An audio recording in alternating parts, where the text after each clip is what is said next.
Hello everyone, today we will discuss lesson number 11th, history, and keep it continue. Last day we discussed about nationalism and today it also continue the need for an all Indian organization of educated Indians, यानी जो भारतीय थे सभी संगठन जो हमने पहले read किया, नए नए संगठन बन रहे थे तो सभी को शिक्षित भारतीयों की ज़रूरत थी, ऐसा महसूस किया जाने लगा 1880 के दशक में। But the Ilbert bill controversy depend this desire, लेकिन जो एल्बर्ट बिल आया था जिसमें ये बात रखी गई थी कि जो ब्रिटिश जुडिशरी होगी और इंडियंस तो दोनों को सेम राइट दिए जाएंगे, दोनों को मुकदमे सुनने का अधिकार होगा। तो ब्रिटिश ने इस बात को मनाही की और इस बिल को वापस ले लिया। The Indian national Congress was established when 72 delegates from all over the country met at Bombay in December 1885। जो अपनी राष्ट्रीय कांग्रेस बनी 1885 में बनी थी, 28 दिसंबर 1885 में। तो इसमें 72 प्रतिनिधियों ने मतलब पूरे देश से 72 प्रतिनिधि आए, बॉम्बे में इसकी मीटिंग हुई थी। The early leadership Dada Bhai Naoroji, Firoz Shah Mehta, Badruddin Tyabji, W.C. Banerjee, Surendranath Banerjee, Romesh Chandra Dutt, S. Subramania Iyer and among others were largely from Bombay and Kolkata. ये वो फेमस हस्तियाँ जो फर्स्ट जो कांग्रेस स्थापित होती हैं इसमें इंक्लूड होते हैं। नारोजी बिजनेस मैन एंड पब्लिस्ट सेटल्ड इन लंदन। जो नारोजी थे दादा भाई नारोजी एक बिजनेसमैन थे और अच्छे पब्लिश व्यक्ति जो कि ब्रिटेन में सेटल्ड थे। And for a time member of the British parliament, और ये एक बार भारतीय ब्रिटिश पार्लियामेंट का सदस्य भी रहे।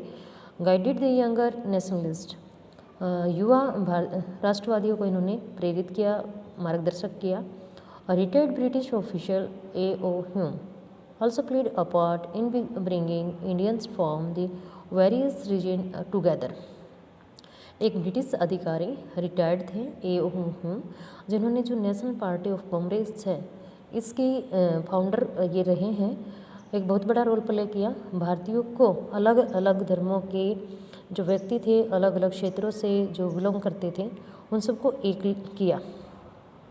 Who did the Congress seek to speak for us. Congress क्या है, कौन इसके लिए बोलता है, तो एक न्यूज़पेपर में इसकी पब्लिश होती हैं। The first national Congress at Bombay is the nucleus of a future parliament for our country. हमारे देश के लिए एक पार्लियामेंट्री का रूप है। कौन सी, पहली राष्ट्रीय कांग्रेस, बॉम्बे में इसकी मीटिंग होती है।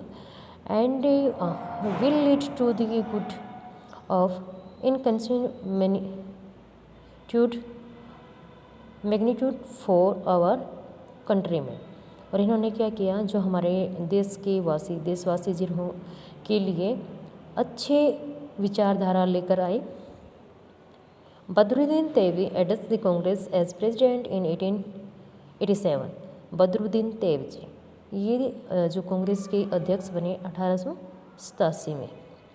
इन्होंने कांग्रेस को क्या किया, एड्रेस किया, संबोधित किया।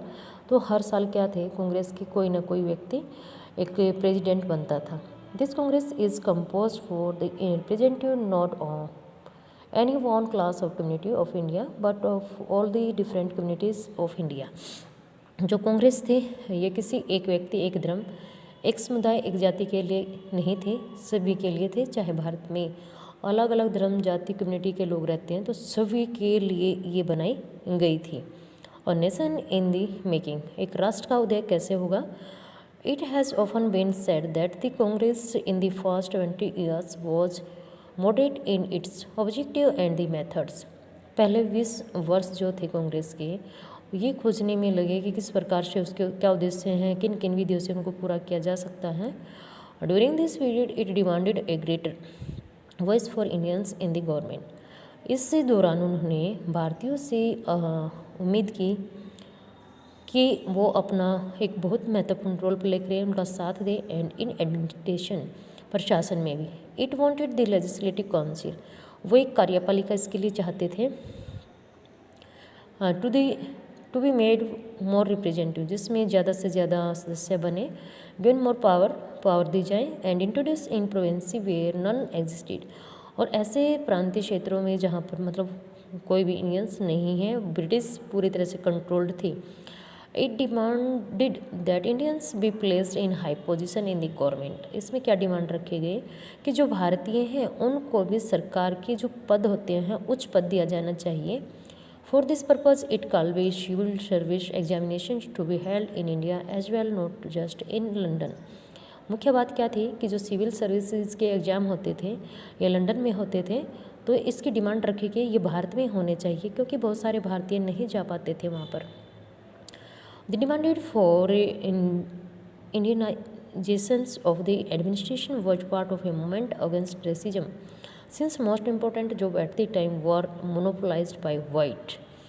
इनकी मुख्य मांग क्या थी कि जो भारतीय हैं उनको प्रशासन में रंग भेद के आधार पर अलग ना किया जाए, उनको इसमें पार्टिसिपेट करवाएं, उनका हिस्सा होना चाहिए।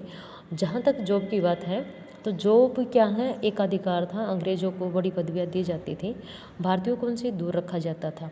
ये यहाँ पर है दादा भाई नौरोजी। बुक्स पॉवर्टी, इनकी बुक्स का नेम है Naoroji books poverty and on British rule in India, offered as scathing criticism of the economy impact of British rule. British time period में लिखी गई ये पुस्तक भारतीय स्थिति का उल्लेख करने वाली बहुत ही अच्छी ये बुक रही है। Officials and the British generally assumed that Indians could not be given position of responsibility। और इसमें क्या था कि जो भारतीय थे उनको किसी भी प्रकार की ना तो उच्च पद दिए जाते थे, ना ही कोई उत्तरदायित्व दिए जाते थे। Since British officers were sending a major part of their large salaries from Indianization, जो भारतीय थे उनको कम दी जाती थी, जॉब छोटी होती थी, लेकिन जो ब्रिटिश के अधिकारी थे उनको बहुत ज़्यादा मात्रा में सैलरी मिलती थी और वो अपने कहाँ भेजते थे, ब्रिटेन में। इट वॉज होप, ऐसा उम्मीद की जाती थी, वुड वो also reduce the drain of wealth to England. ऐसा कहा जाता है कि जब भारत का पैसा ब्रिटेन में जाएगा तो इट मीन्स ब्रिटेन क्या बनेगा, रिच, और इंडिया क्या हो जाएगा, पुअर। ऐसा ही हुआ और इसी को क्रिटिसाइज़ किया था दादा भाई नौरोजी ने अपनी बुक में। Other demands include the separation of judiciary from the executive, और दूसरी डिमांड क्या रखी कि न्यायपालिका को कार्यपालिका विधायिका जो होती है इनसे अलग किया जाना चाहिए।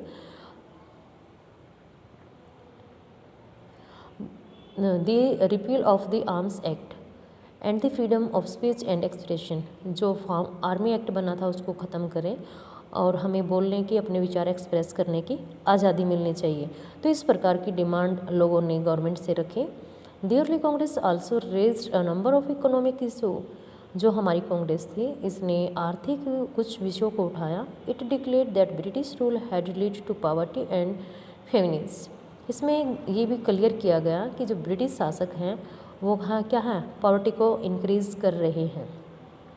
Increase in the land revenue, इसके लिए उन्होंने लैंड रिवेन्यू को इंक्रीज़ किया। Had improvised peasants and zamindars, किससे लिया जाता था यह, किसानों से, जमींदारों से। And export of grains to Europe had to created food shortage, और यहाँ से जो अनाज था ब्रिटेन यूरोप में जाता था, यहाँ पर अनाज की कमी पैदा की जाती थी। The Congress demanded reduction of revenue, Congress ने डिमांड रखी कि जो टैक्स इंक्रीज़ है उसको कम किया जाए। कट इन मिलिट्री एक्सपेंडिचर, सेना के खर्चे कम किए जाए। And more funds for irrigation, और ज़्यादा फंड किसके लिए दिया जाना चाहिए, इरिगेशन, सिंचाई के लिए।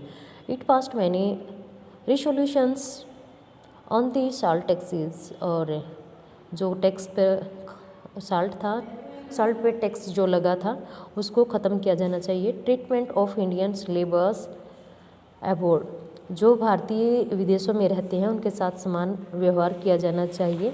The suffrage of forest dwellers, जो हमारे विदेशों में व्यक्ति थे मजदूर के रूप में, उनके साथ क्या है, एक हीन संभाव जो होते हैं उस प्रकार का भेदभाव किया जाता था। Cost by interfering forest administration, तो इसके लिए उन्होंने जो वन एडमिनिस्ट्रेशन है उसमें इंटरफेयर करना स्टार्ट कर दिया।